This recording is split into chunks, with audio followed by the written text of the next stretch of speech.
Well, hello, everybody. I hope for those of you that celebrate Easter, you had a phenomenal Easter or Resurrection Day yesterday.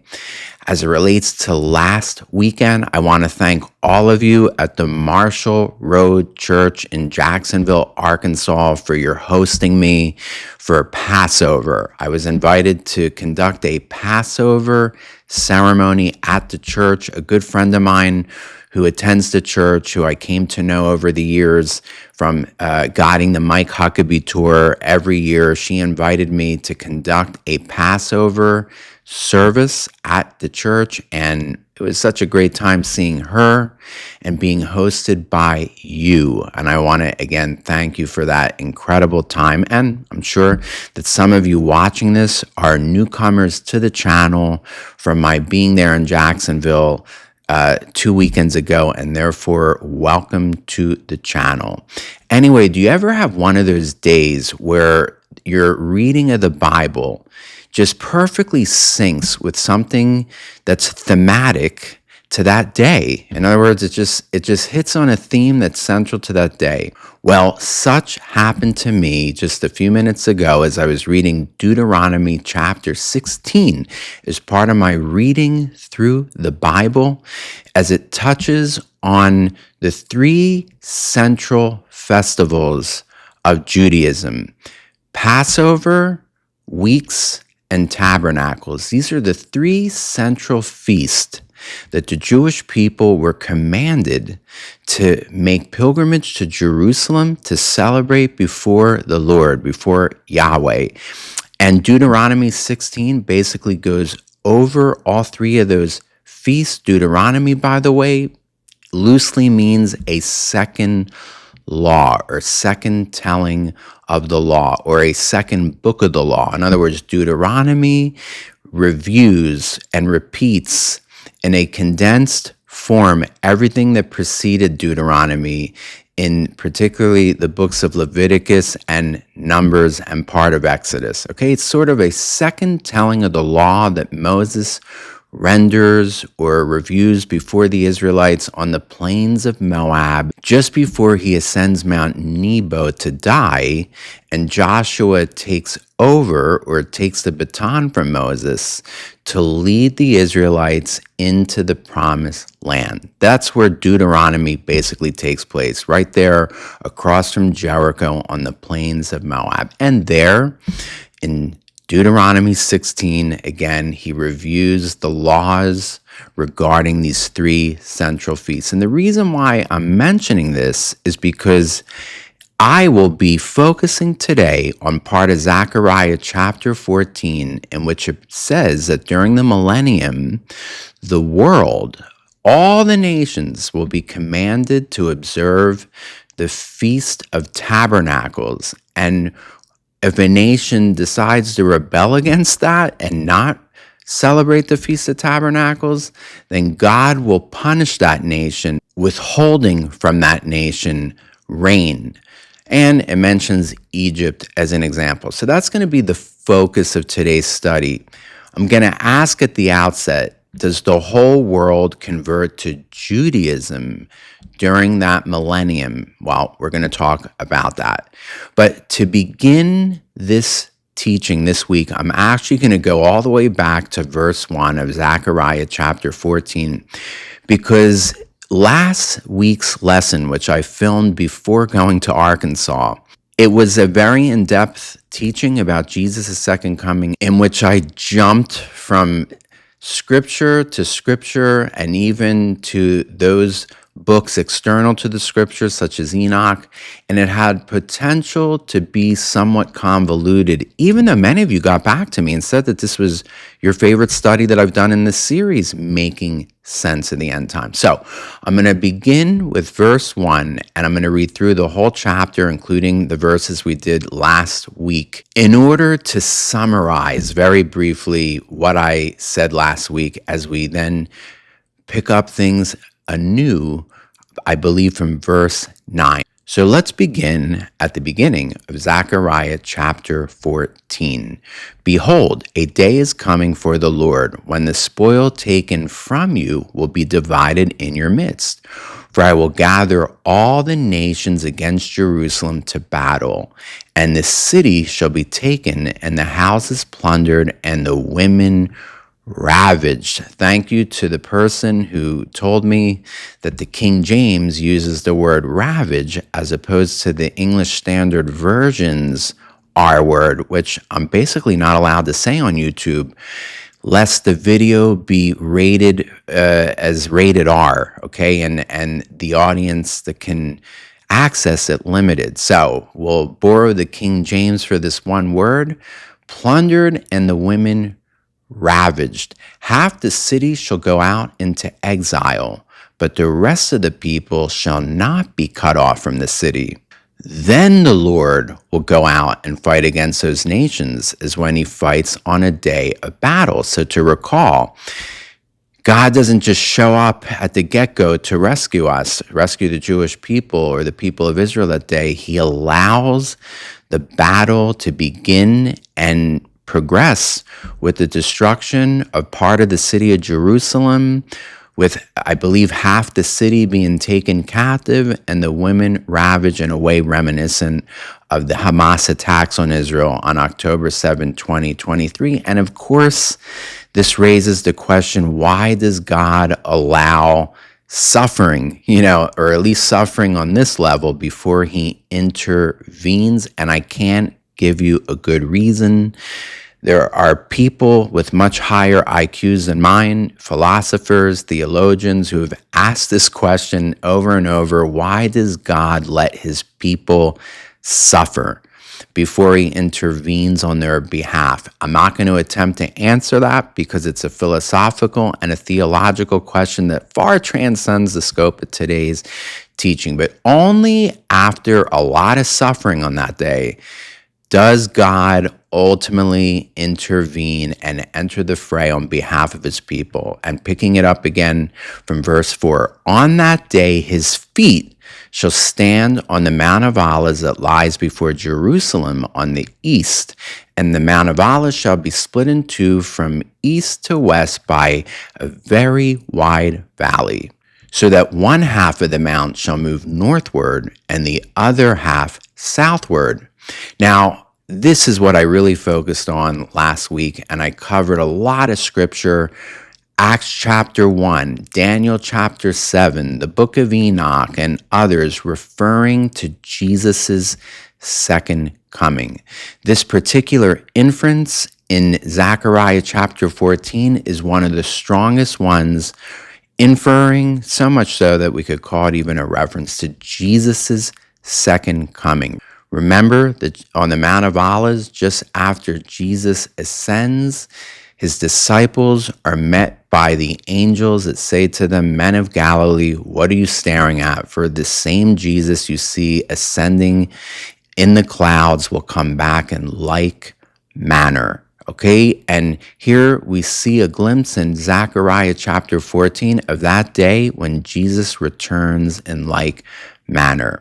Picking it up from verse 5, and you shall flee to the valley of my mountains, for the valley of the mountains shall reach to Azal, and you shall flee as you fled from the earthquake in the days of Uzziah, king of Judah. Then the Lord my God will come, and all the holy ones with him. And here I refer to Matthew 24, also known as the Olivet Discourse, in which Jesus refers to similar circumstances. A valley created when the Mount of Olives splits apart, through which the Jewish people, or the remnant of the Jewish people at that time in Jerusalem and Judah, flee with such haste that they're warned not even to come down from the rooftop to get a cloak from the house, but to flee as quick as they can and to pray that this day not take place in the winter or on the Sabbath day. Such will be the urgency. Okay, so there we cross-reference with Matthew 24.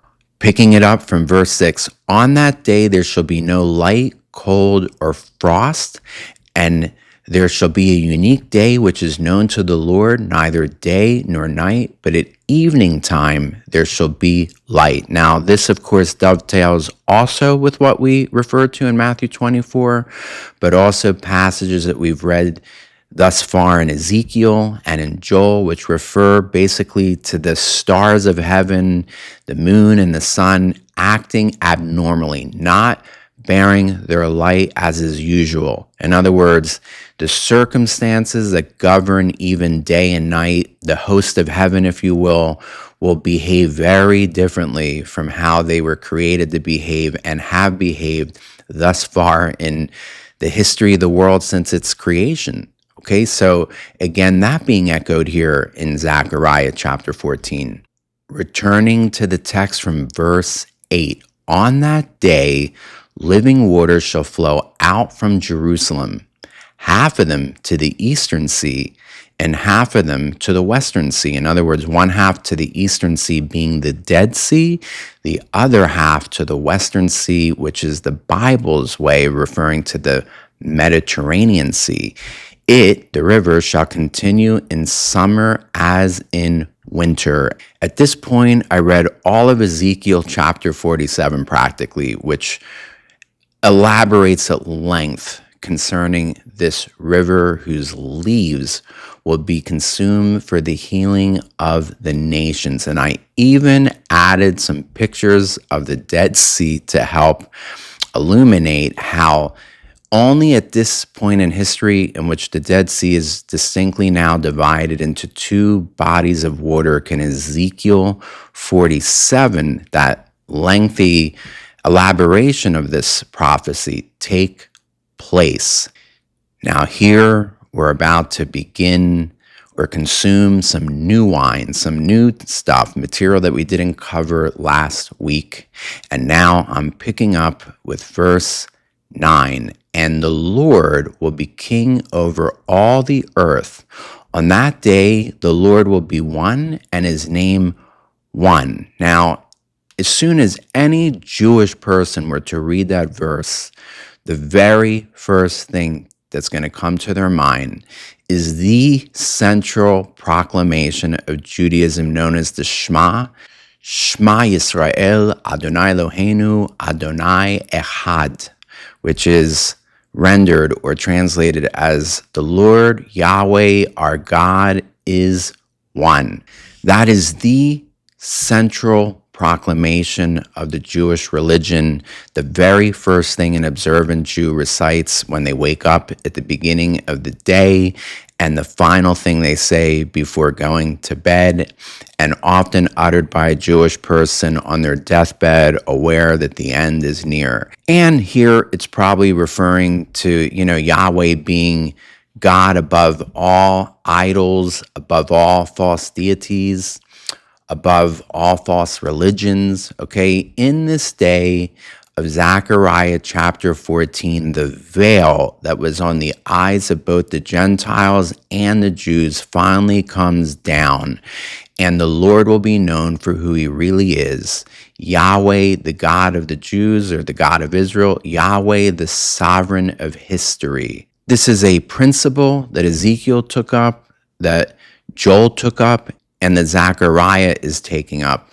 This idea that much of what Yahweh is doing in the end times is designed to reveal that he is the God of the Bible, both the Hebrew Bible and, of course, for those of us who are believers in the New Testament too, in other words, the God of the Bible as opposed to the God of the Quran, and all other claimants for that title of God in our own day. And he's revealing himself to be the God of the Bible primarily through his intervention in Jewish history, past, present, and the future. And this is the grand climax to the show, okay?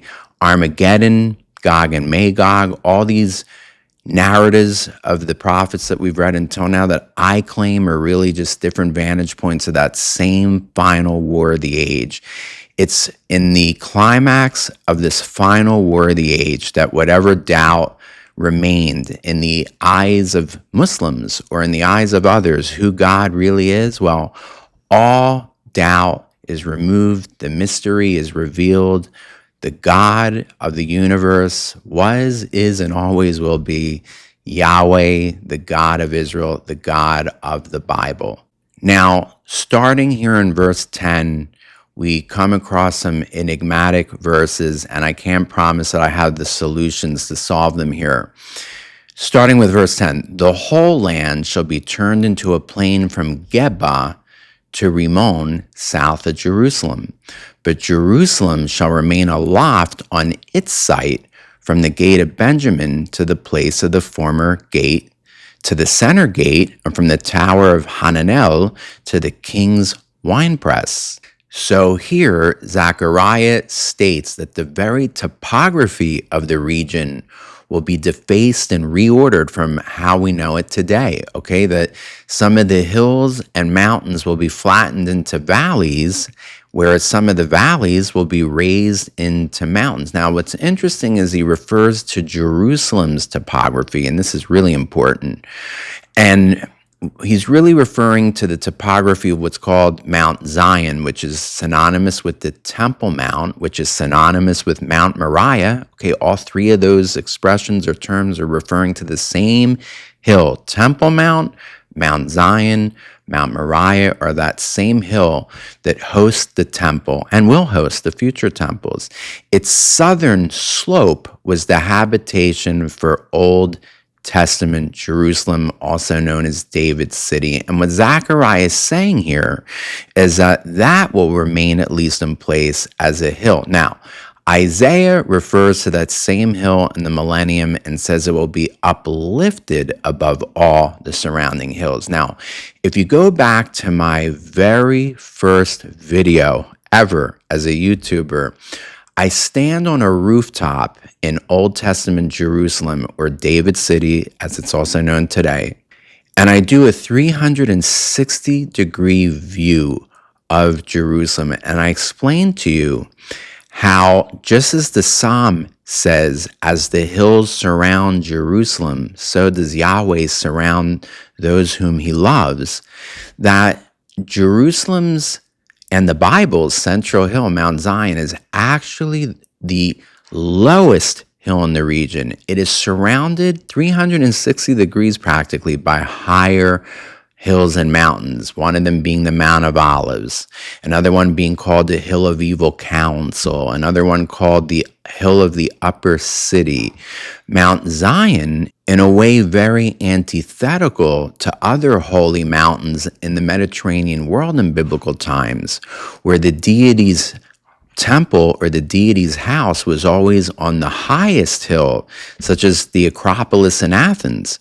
Okay, here in Jerusalem, to the contrary, the house of the deity Yahweh is on the lowest hill.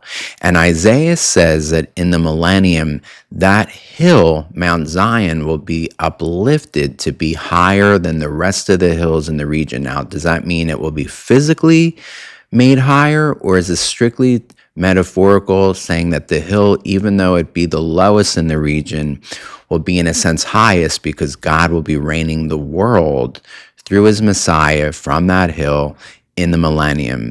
Or does it mean both? It can mean both, and it may mean both, okay? But here Zechariah, like other prophets, is saying that the events related to this end-time war, the final days of the age, will be so dramatic that it will even change much of the topography of the land of Israel as we know it today.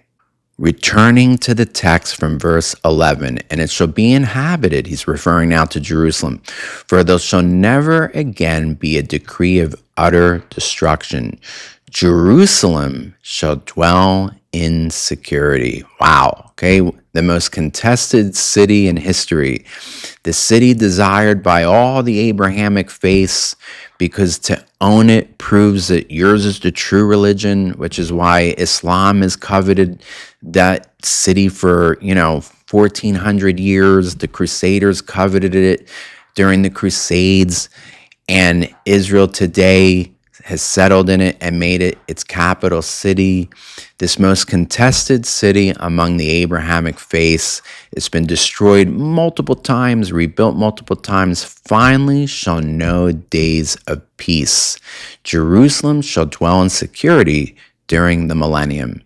Now here comes another enigma. Verse 12, and this shall be the plague with which the Lord will strike all the peoples that wage war against Jerusalem. Their flesh will rot while they are still standing on their feet. Their eyes will rot in their sockets, and their tongues will rot in their mouths. Now, many a Bible teacher has conjectured that these verses are referring to a nuclear blast, okay? Because it sounds exactly like what we've seen in the aftermath of the Hiroshima bombing or in footage of nuclear tests. But I'm going to go against that conjecture, okay? I don't believe this to be a nuclear blast at all, but rather I believe this to be a supernatural plague that comes from heaven itself. Now, it's true that Israel has a doctrine, or is rumored to have a doctrine, called the Samson option. This is something that I refer to in many of my introductions that I've given at Masada. It refers to the story of Samson. If you remember, Samson took out all of his enemies in a last act, which unfortunately included his own suicide. And there are people that have stated that Israel has a doctrine. It doesn't exist in writing. It's never been published as such, but perhaps it exists that in a time of war in which it looks like the state of Israel is about to be eliminated by its enemies, that Israel would be willing to launch an all-out attack, perhaps a nuclear attack, even if it included the death of Israel itself in the process of taking out its enemies like Samson, hence the Samson option. So, Steve, is that what this is referring to? Do the Israelis in this latter day battle, this final war, this Armageddon, bring out that Samson option? Well, again, I say no, because it's obvious that Jerusalem survives the war. A nuclear detonation in Jerusalem would totally destroy the city, totally destroy everything in its path, and no way do I believe that Israel would launch some sort of nuclear bomb within its own forces, within its own territory to take out its enemies right there in Jerusalem. So I think this is really referring to a supernatural outpouring from heaven, much like when God destroyed Sodom and Gomorrah. He's capable of doing it. He hasn't done it since, but again, this final war, in this final war, we see the God of the Bible, Yahweh, intervene in history like he's never done since the time of Moses, since the time he manifested himself, say, in a pillar of fire and a pillar of cloud, or like when he destroyed Sodom and Gomorrah. This revelation of Yahweh and his power in that final war is on that level, evidently. He directly intervenes, and of course, as we read in the verses that start out the chapter, Jesus returns at this time. So a lot of supernatural, extraordinary events taking place, including, in my opinion, this plague, which again, I would not mistake for a nuclear blast. Picking things up now from verse 13. On that day, a great panic from the Lord shall fall on them, so that each will seize the hand of another, and the hand of the one will be raised against the hand of the other.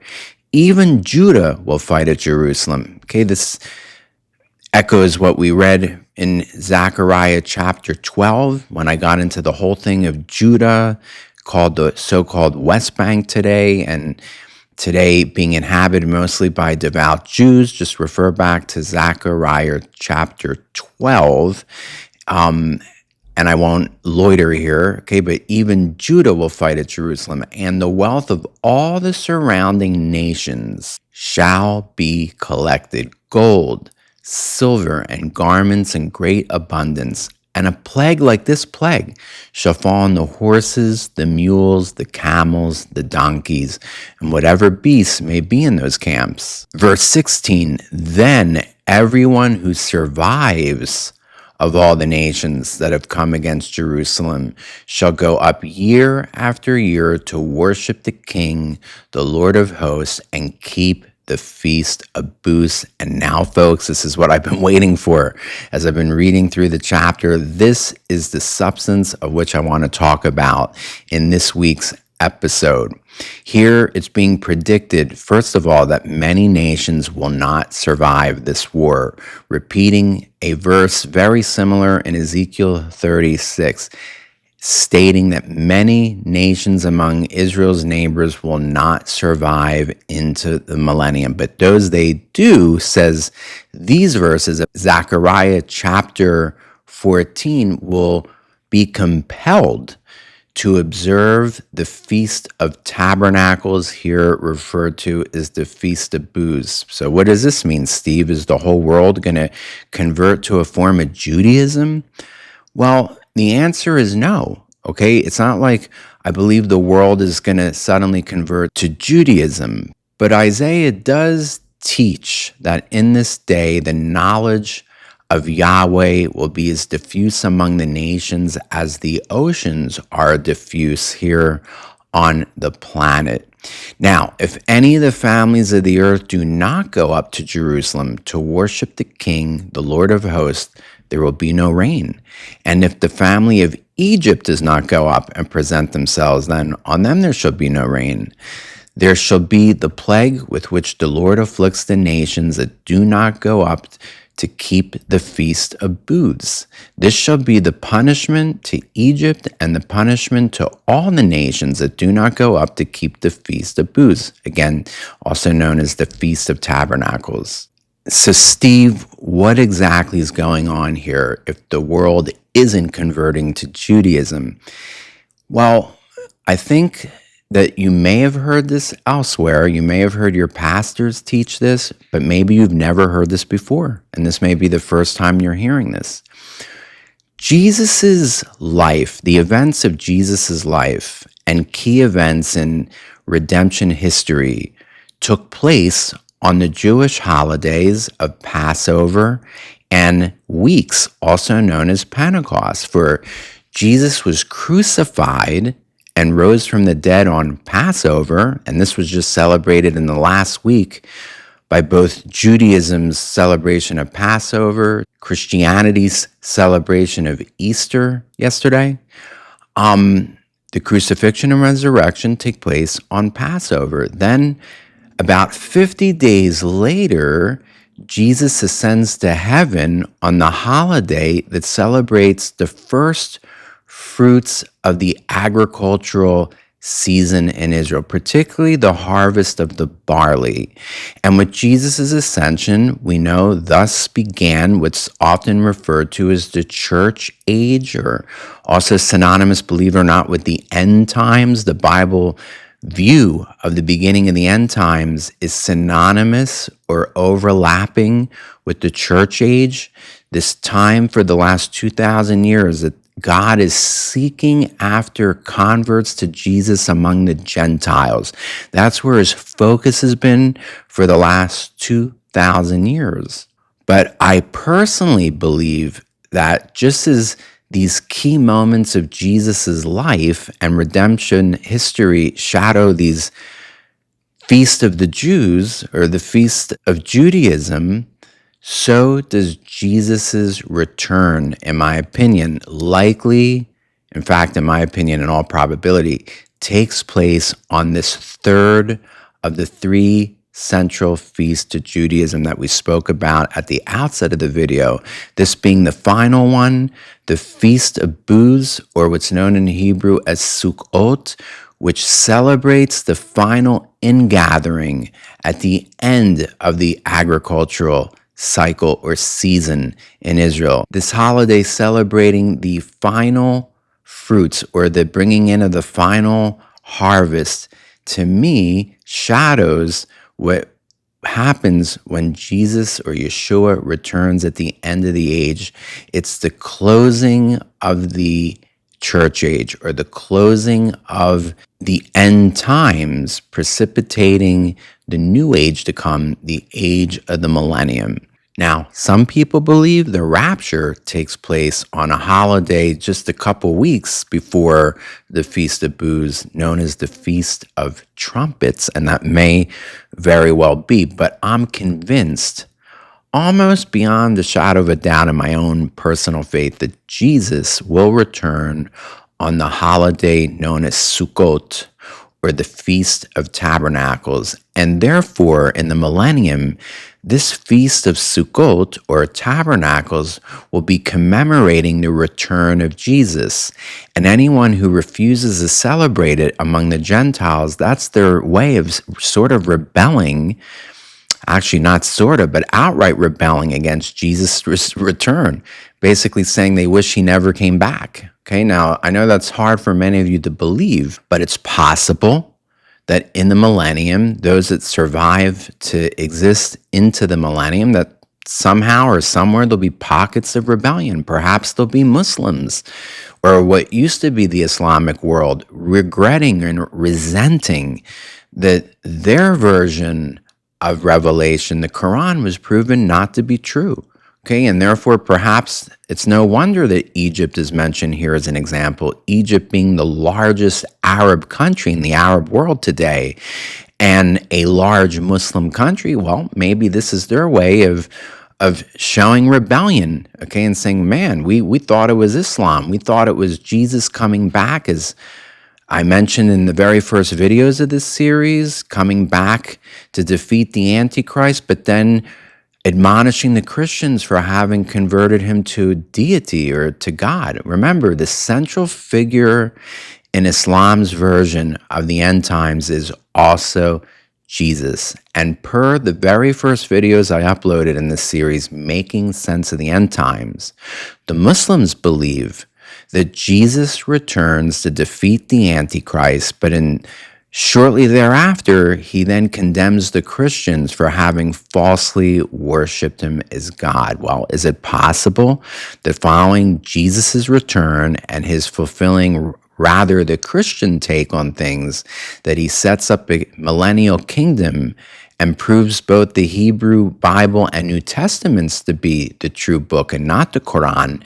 Is it possible that there'll still be some pockets of rebellion in what was once the Islamic world? I'm just conjecturing here, and Egypt is only mentioned as an example. It doesn't mean that Egypt will rebel, but it just seems interesting how the text chose to use Egypt as an example, the largest Arab Muslim country in the Arab world. So, to not celebrate the Feast of Booths in the millennium is that group's way of rebelling and saying we wish that Jesus had never returned. That's how I'm interpreting these verses that I just read.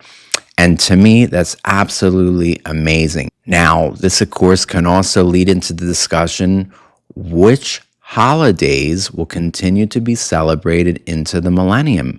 Will Christmas, for example, be celebrated in the millennium? Will Easter, as we know it, be celebrated in the millennium? Well, interestingly, did you notice that Easter yesterday did not fall on the 14th day of Nisan, the day of Passover, when Jesus' crucifixion took place? Now remember, Jesus is resurrected 3 days later. Most of you may not know that sometime in church history, and I believe this is the 4th century AD, but of course I'm speaking off the cuff here, but I know as a fact that at some time in early church history, the church intentionally separated Easter from Passover. The church fathers decided that they would like Easter to rarely, if ever, coincide with the Jewish Passover, the day that these events actually happened. The reason being that at some point the church flexes its muscles and says, we're not the Jews and we don't want to be conflated with the Jews or Judaism. And even though Jesus' resurrection is closely related to the Jewish Feast of Passover. In fact, Jesus' crucifixion was forecast by Passover when Moses was told to command the Israelites to basically paint their door jambs and door lintel with the blood of a Passover lamb. When God would see that blood, he would pass over. Wow. I mean, you talk about Christology here, okay? There's an example in Jewish history when a holiday projected with such clarity the crucifixion, the whole idea of God passing over the sins of those who come under the protection of the blood of the cross. To me, it's so obvious, okay? And yet, despite this such obvious connection, the church went out of its way to come up with a new formula by which Easter would be reckoned to be on a different date than Passover. Occasionally, the two holidays overlap one another, but most often they don't, and that was done intentionally. So, will Easter be celebrated like it was yesterday in the Millennium as separate from Passover? In my opinion, no. Okay, in my opinion, everything historical Christianity did to expunge its Jewishness or its Jewish DNA from the faith will itself be expunged. In other words, all these decrees of the church to totally de-Judaize the Christian DNA or the Christian faith will be reversed. We'll still celebrate the crucifixion of Jesus and the resurrection and its life-giving power, but likely on the 14th of Nisan when all of this happened. Now, will Christmas be celebrated? Well, I hope so, but I think the point here is that God has certain feasts that he established, which not only had significance for Israel's agricultural cycle, as Passover, weeks, and tabernacles do, but they were also central in his unfolding story of redemption history. And in all three of these holidays, we see them being fulfilled, in a sense, in things that are key in both Jesus's life and that redemptive history's unfolding. And therefore, those are his feasts: Passover, weeks, and tabernacles.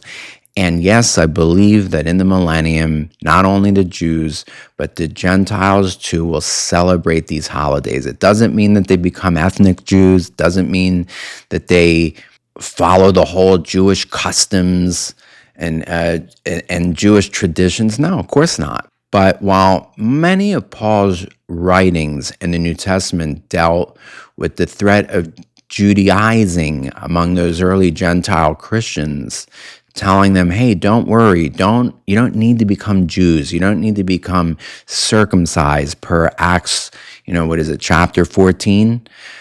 You don't need to become Jews to be a follower of Jesus. You could also argue that the church in the last 2,000 years swung the pendulum all the way to the opposite extreme and did everything it could to expunge Jewishness and anything Jewish from Christianity. And in my opinion, that also is a sin. In other words, no, we the Jews are not meant to Judaize the Christians and convert them into Jewish law, but likewise, I don't think the church was right in trying to eviscerate every last vestige of the Jewish DNA of a Jewish sect in the first century that ultimately went on to become the Christian faith or the Christian religion. Well, folks, that's my take in today's lesson in Zachariah chapter 14, part 2. I wish you all a phenomenal week coming up. If you want to treat Steve the tour guide to a cup of coffee, you can do so by visiting my Ko-fi page, which I include in the extended description to each video below the video. This is Steve the tour guide signing off. Bye-bye.